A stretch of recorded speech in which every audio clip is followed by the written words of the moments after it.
Alrighty, everyone. So my name is Sixto Cancel, and I'm the founder and CEO of Think of Us.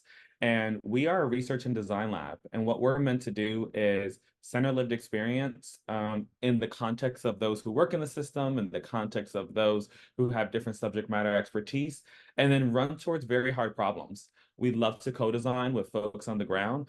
And a lot of our work, and most of our work, should I say, is done in partnership with others. And when we say in partnerships, sometimes that's the agency, sometimes that's the nonprofits working on a process improvement, and sometimes it's partners like the Harvard Performance Lab, right? And so today I'm just so excited to talk about my favorite topic, which is data. And I'm excited that you all have come here. I see some smiles. For the rest of y'all, y'all can smile with me, throw an emoji in. Um, and really just want to say when we think about what it means to be in service, and be showing up for our families, be showing up for our young people, having data to root some of the decisions that we make is critical. And there's a lot of different types of data. And as you know, humans are complicated, and how we have the right templates, the right tools to be able to consider what are the right insights, what are the right pieces of data when making some of these decisions can be extremely overwhelming. So I'm just so glad that today in the room, we have the Harvard Government Performance Lab, and they're coming with some tools. But before I say a bit more on that, I would love folks to open up the chat, put your name in, put your role in, tell us a little bit about yourself, so that then we can go ahead and continue the program. Thanks so much, Sixto, and good morning, everyone. We're really excited to be here with you today and appreciate that data enthusiasm, Sixto, as we're getting started. Oh, My name, go ahead, yeah. yeah, I just wanted to give people just a minute because I wanted to share one more thing because, as you know, I have to share one piece of data. Um, And so as you put your stuff, okay, yep, I see folks still going, but if it's okay, I'll share. There are many forms of data, right? And we know a lot of the numbers when we see them. But another piece of important data, in my opinion, is qualitative data. It is the stories that put numbers into context. And so I just wanted to go ahead and share my screen real quick. Excuse me. And part of our work at Think of Us is that we are talking to folks consistently. And so one of the things that we did in California is we ran what we call a research discovery sprint. And we talked to young people, we've talked to parents, but we've also talked to the folks who are doing this work day in and day out. And that's you all. And so wanted to just to put this on the screen. Here's a quote from an agency staff in California showing how data requirements and process can impact the work. So I'm going to let folks read that silently for a second.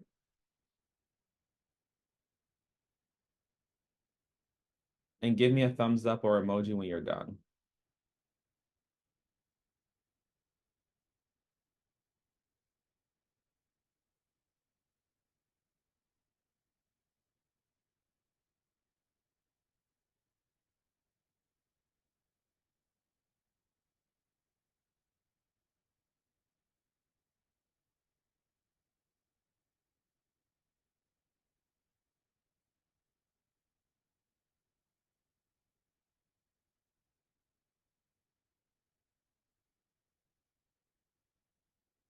Can I see about 3 folks, 4 folks?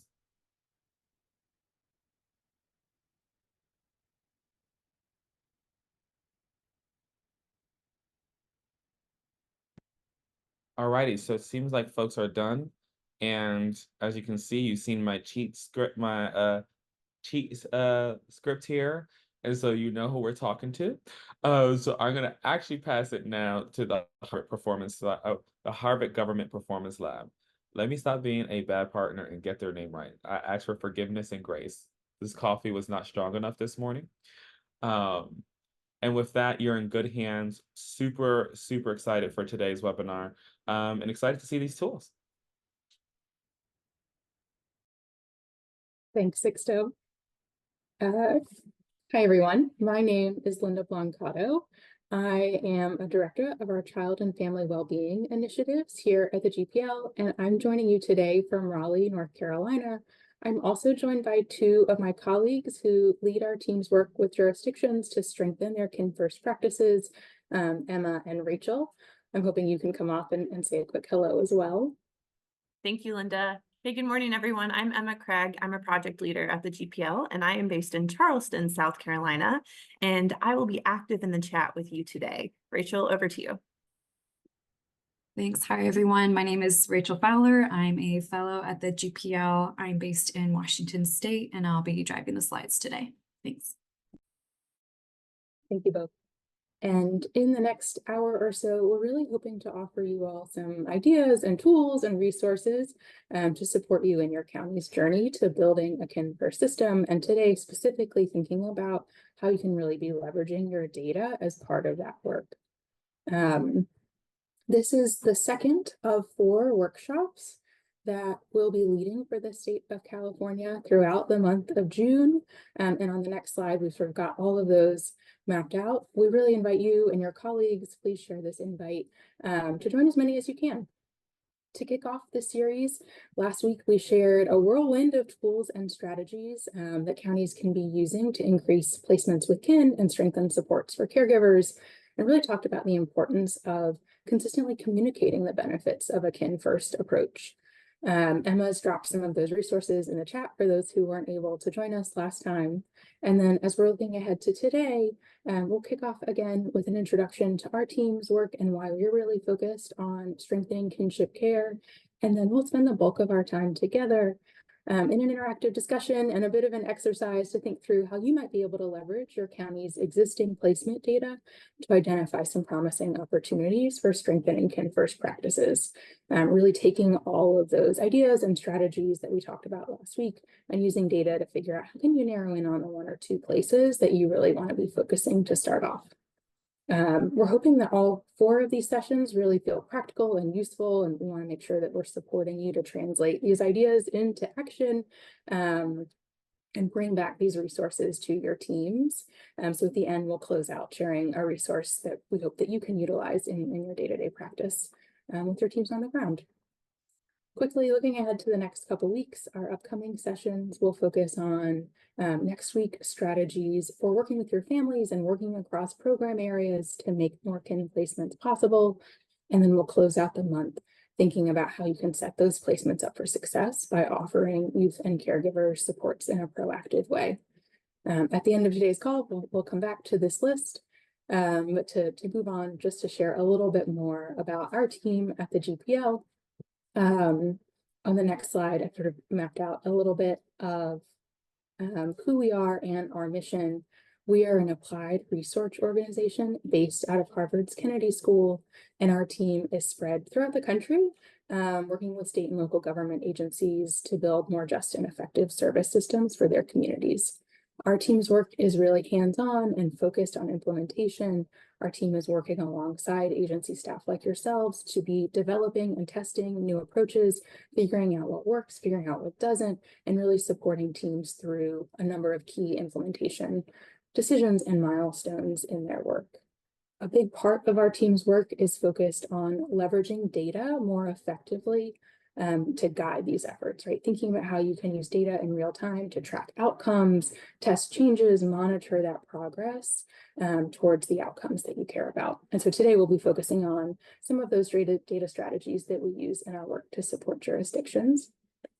Next, I'll hand it over to my colleague, Emma, for the next slide to share more about why we're working with jurisdictions to strengthen kin first practices and supports for caregivers. Thank you, Linda. So here at the GPL, we really believe in the importance of prioritizing kinship care to preserve what belongs to every child, their family, their culture, and their community. And when we talk about building a kin first culture, we're not just talking about finding that one relative to take placement. We're talking about supporting all the ways that kin and nephrons can remain involved in that child's life prior, during, and beyond the life of the case. You know, keeping a larger network of connections engaged can offer great support to both the child and family from the early stages of referral. It could prevent a removal later, or it could facilitate a future supportive kin placement that can lead to better outcomes for the child. Some of those potential benefits for children placed with kin are listed at the top of the slide here. You see it can reduce trauma, it can lead to better behavioral and mental health outcomes, and can offer greater placement stability. And we've worked with child welfare leaders and frontline staff in jurisdictions across the county and across the country who believe in and really see those benefits of kinship through their own practice and support of their own families. They've also seen some of these benefits come through when looking at their own placement data and have been able to use that data when communicating the need to further prioritize and support kin placements. For example, we were working with a county once that was already looking at the percentage of their kids that were placed with kin, and they wanted to increase that number. And when they dug even deeper into their data, they realized that their numbers showed that their kids in kinship care were experiencing fewer placement changes compared to kids in other placement types. And that proof of better placement stability for their kiddos in kinship settings became a really, really large part of their Kin First message and their focus as an agency.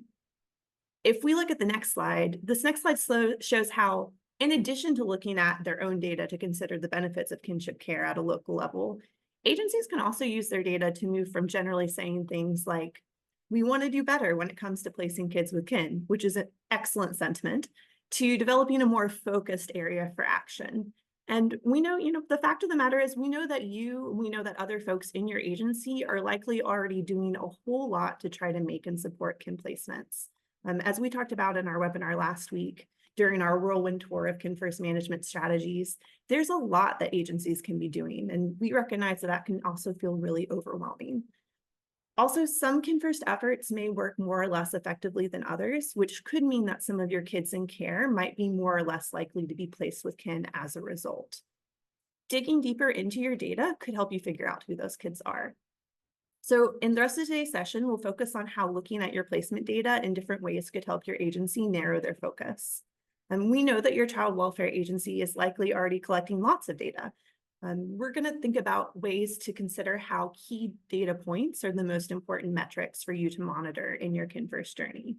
And then what should you be looking at month to month that could lead to meaningful conversations and draw out new insights about your kin placements.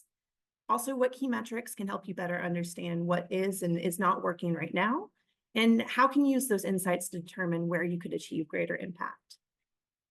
Using a data-driven approach can help your team narrow in their focus, like we were saying before. It can really help you think about how to take a bite-sized approach when making progress towards increasing and better supporting kin placements within your county. And we do really want to emphasize that this, like so many of the other strategies we'll be discussing throughout the webinar series, is definitely an iterative process. As you learn from your data and try new things, some of them might work, some of them might not. This is a journey, and you can tweak and learn from this as we go over time. And keeping that in mind, I'm going to turn things over to Linda to get us started walking through an exercise to practice some concrete ways to use the data to drive improvements. Back to you, Linda. Thanks, Emma. Okay, let's turn to our exercise to talk about how you might be applying some of these strategies in practice. We'll have a couple opportunities over the next half hour or so to break out into smaller discussion groups. And I also encourage you all to drop ideas or reflections or questions in the chat as we go. We can be responding to them there. Okay, on the next slide, today we're going to be talking about kin placements in Citylandia. This slide is showing us the overall share of children who are placed with kin in Citylandia. And in looking at this chart, we see that the overall rate of placement with kin has been relatively steady over the past 3 years, right? At one point as high as about half of children in care placed with kin, but overall sort of varying across this time period in the mid to high 40%. At the bottom of this chart, you can see the N over time. That's representing the total number of children in out-of-home care at any given time. And we're also seeing over this time period that the population of youth in care has declined a bit, while the overall placement rate with kin has stayed the same. In our work, we think that it can be really helpful to be visualizing trends like this with a long time horizon to help contextualize the performance and the outcomes that you're seeing, right? If we had just told you kin placements in Citylandia, the placement rate's at 45%, we wouldn't know, is that improving? Is that lower than it's been before? Are things sort of staying the same? Also, while aggregate metrics like this can be really helpful for getting a pulse on our overall system, it can be hard to know what's underneath this, what's contributing to some of these trends, where should we really be focusing to improve our performance. In Citylandia specifically, we know that these trends are on the whole pretty close to the state average rates for kin placements, and that the new director in Citylandia is really wanting to prioritize increasing placements with kin. So over our discussion today, we'll help her figure out what might be those most promising areas for the team in Citylandia to be focusing. And so in a moment, we'll put you in breakout groups. Emma's going to drop a few discussion questions in the chat, and we'll give you all about 6 minutes to chat about this and come back together and share out in our discussion. And feel free to jump in too. We shared this, but we talked a bit about learning more about, these are overall rates of placement with kin. What if we dug into a little bit more about what was happening initially upfront, family finding and engagement efforts, to unpack a little bit of what's happening in that part of the system? Great. In the chat, thinking about maybe we want to dive into case reviews. We've got other data on cases. Can we unpack a little bit? Are there barriers? Are there issues coming up? Do we see patterns coming up across those case reviews regarding relative placement specifically? Anything else that folks discussed in their groups that you'd want to be looking at?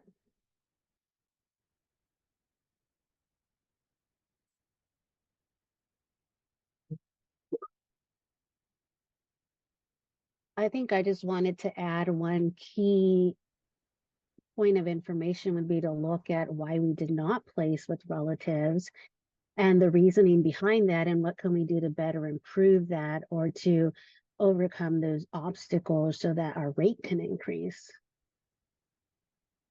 Yes, Ruby, I really appreciate that. Really unpacking what are those barriers, right? We can learn just as much from the placements we are making with kin as the placements that we aren't able to make with kin. How can we learn about those challenges and those barriers and figure out what can we be addressing in the future? Great. Okay, keep all of that in mind. Let's move forward. I'm going to share more data with you. Yes, great, Alana in the chat. Share more data with you from Citylandia. Here, what we're looking at is the share of children who are placed with kin as their first placement when entering care. We'll talk through a little bit more of these data cuts in Citylandia as we keep chatting. Yes, great, Evan. Awesome. Great reflections. A number of you are really naming and thinking about how initial placements made with kin can really be one of those biggest leverage points for increasing overall placements made with kin in our communities, right? We know that when kids are separated from their parents' care, placing them with kin initially can help create more consistency, more stability. They're cared for by adults they already know and who may already play active roles in their lives. And by placing kids with kin first, right, we could be setting them up to have just one placement while they're in out-of-home care.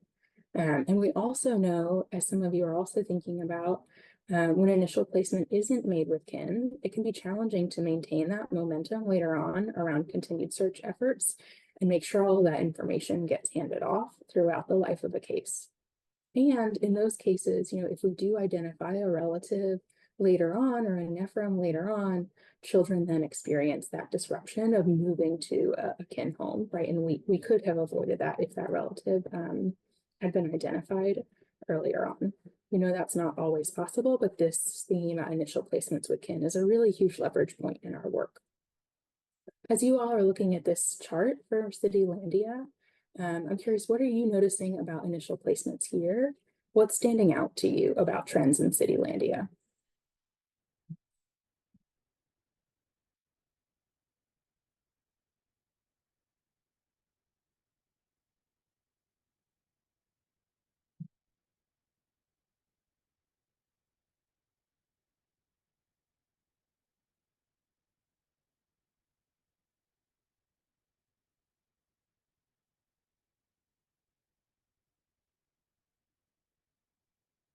Yeah, that's great. Initial placements are higher than what we saw for overall placement rates.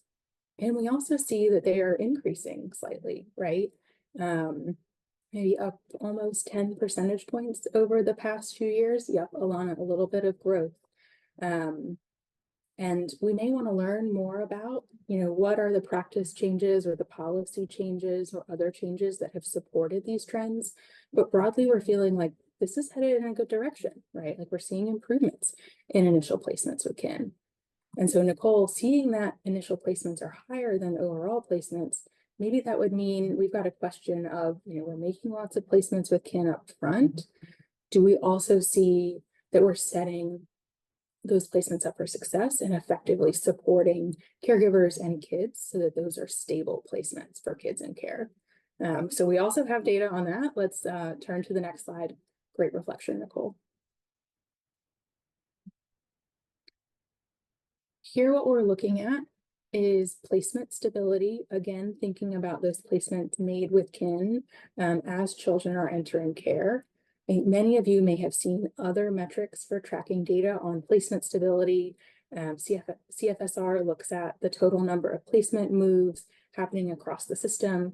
I really like looking at it this way because it helps me to sort of understand what the data is meaning for the experiences that kids are having while they're in care, and really centers the goal of what would it look like for children to have a single, stable, well-supported placement throughout their time in care whenever possible. I find it kind of hard to translate the number of placement moves per 1,000 days in care to what does that actually mean for what kids are experiencing. And so really like this visualization. But here what we're seeing is for kids who are placed with kin as they were entering care, what percentage of them are remaining in those same placements at 1 month later, 3 months later, and 6 months later, if they are still in out-of-home care. And so here in Citylandia, what we're seeing is that about 3/4 of kids initially placed with kin are remaining in that same setting with that same caregiver 6 months later. So I'm curious, when you look at this chart, what's standing out to you? What are you noticing about kin placement stability trends in Statelandia?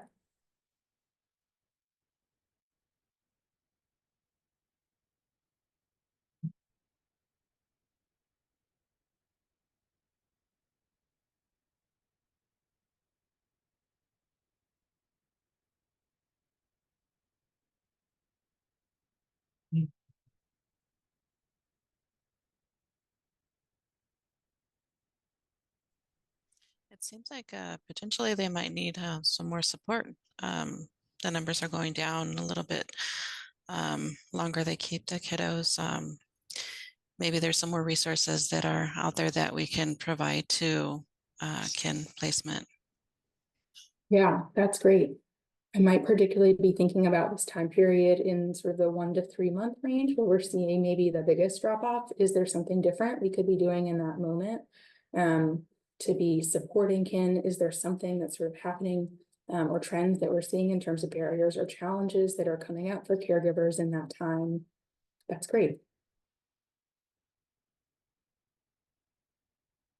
Lots of great questions in the chat.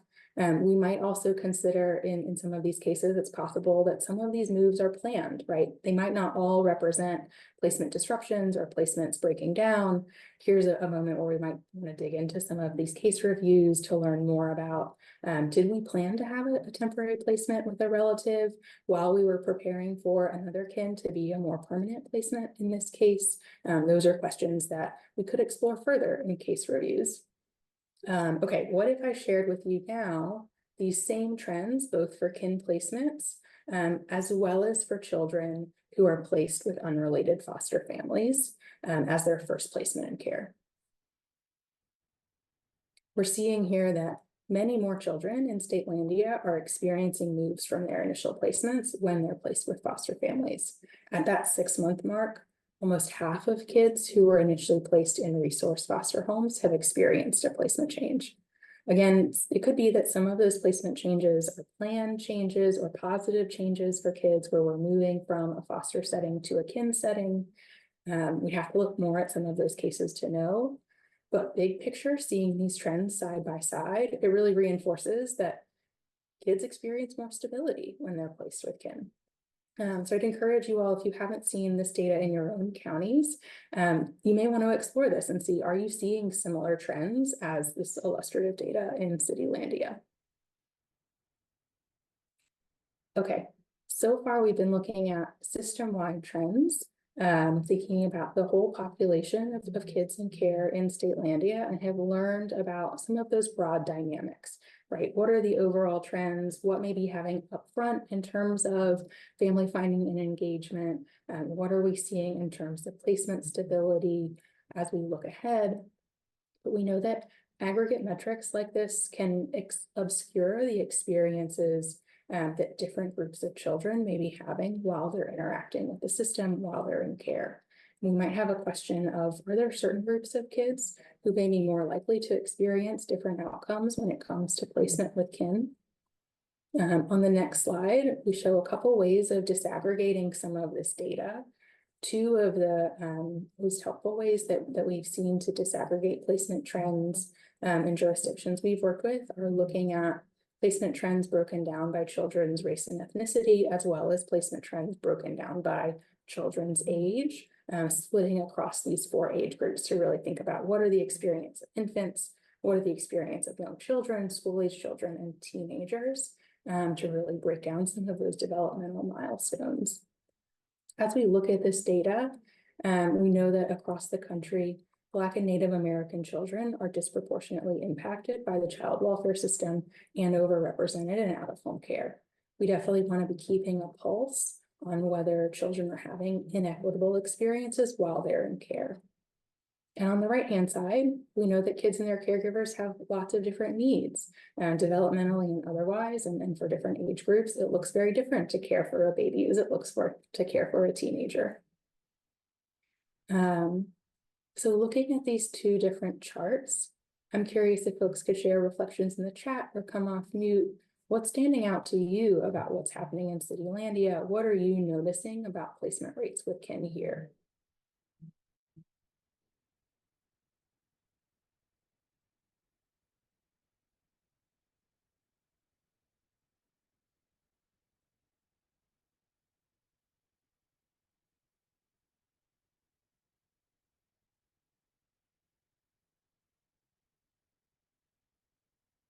And to bring back to our original question, where might you want to focus if you were the director in Citylandia?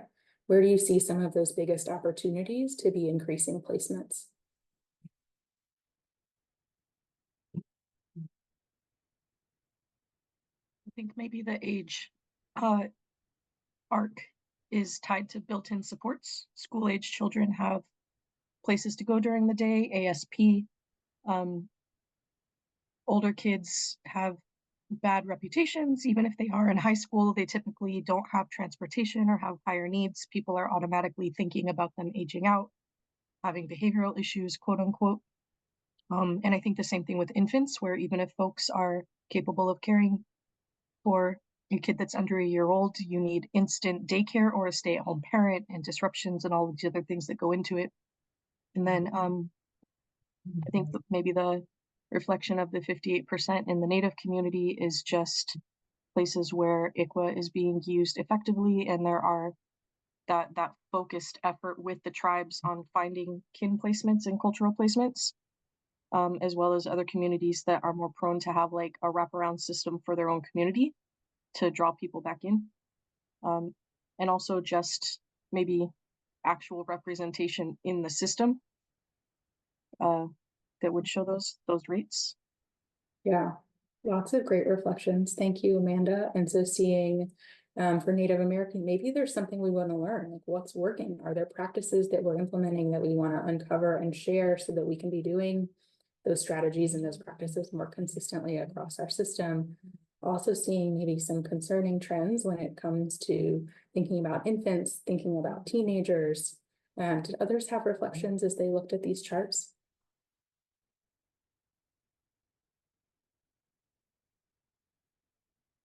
Would any of this be surprising for you if you saw this in your county?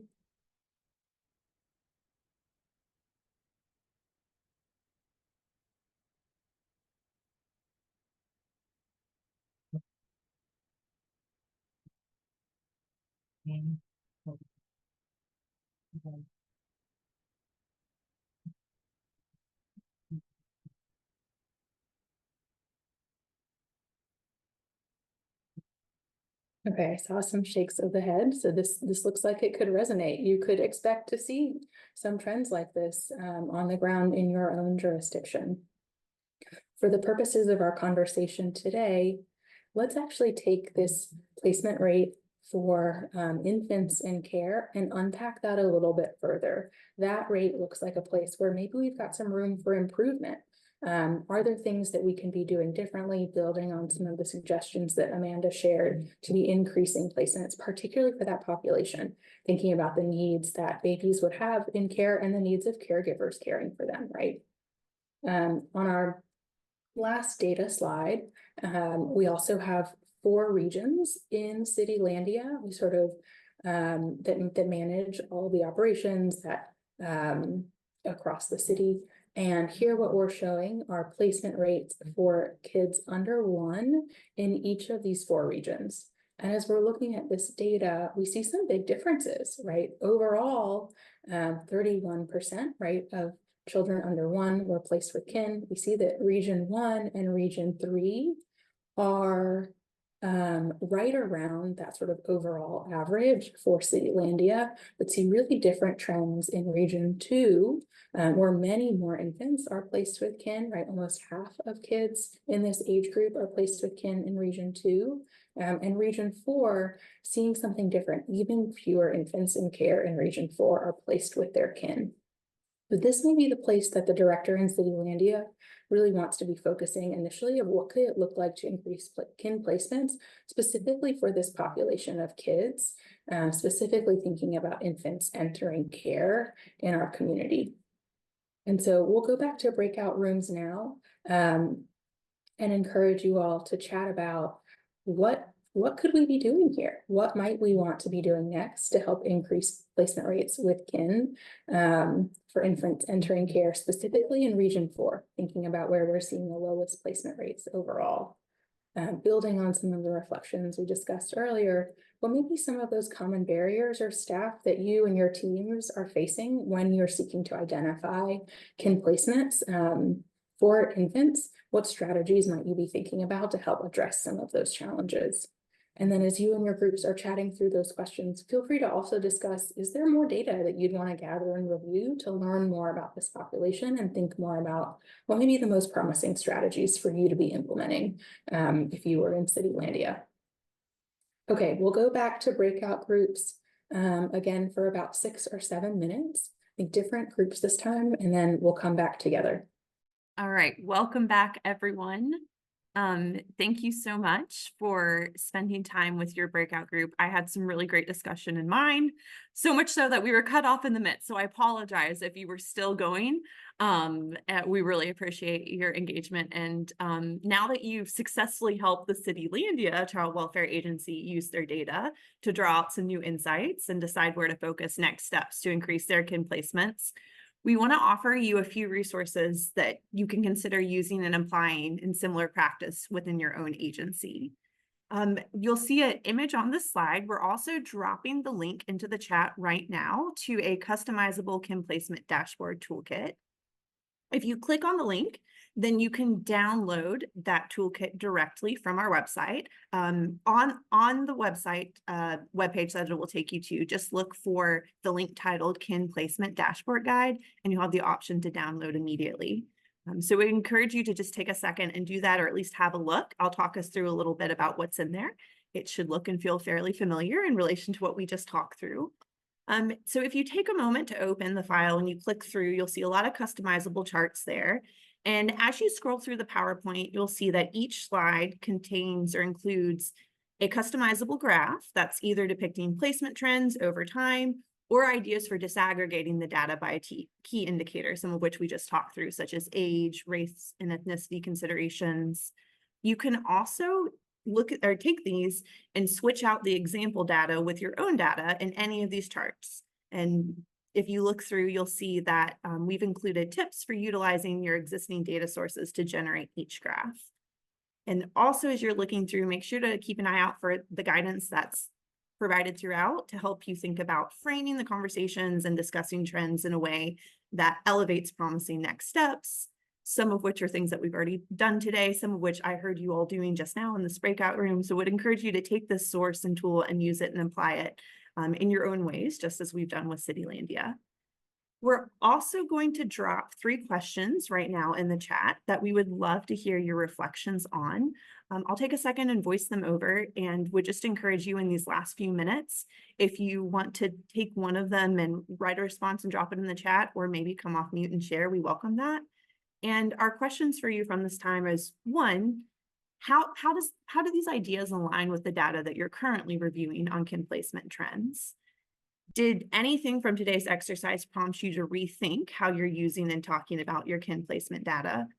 And how might you think about incorporating this data into any existing meeting spaces or reports to discuss further with other folks in your agency?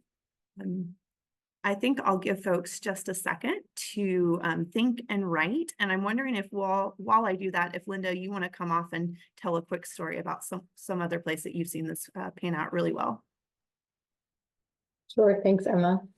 I might just share a little bit about one of the counties that our team has worked with previously. The team in the county found it really helpful for their work to see their kin placement data mapped out in this way. And previously, they had really been looking at the number of placements made with kin, but seeing these percentages and the change over time of children being placed with kin initially compared with those overall placement rates was really helpful for them in pinpointing opportunities for strengthening practices, and later on for knowing whether or not the changes they were making were actually working. I think for this team, a real aha moment came for them in seeing this data disaggregated by children's race and ethnicity. They'd never seen their placement data disaggregated or visualized in that way before. And for them, it illuminated a big gap between placements with kin for Black children in care compared with placements being made for white children. And that was something that they weren't expecting to see. And it built, that finding and that insight built a lot of momentum around the work that they were doing on the ground. They were able to take that and look closer at decisions that were being made in home assessments, in the sort of their equivalent of the RFA process, right? Opportunities to be thinking about ways they could be addressing barriers around concrete needs or around background history, to be implementing new practices and processes in their organization. And so if you haven't looked at your own data in this way, definitely encourage you to think about where might you apply some of these practices in your county. That's great, Linda. Thank you. I know we're a little short on time, but I'm wondering if any individual wants to come off mute and share an aha moment or something that has resonated throughout this hour. Feel free to now.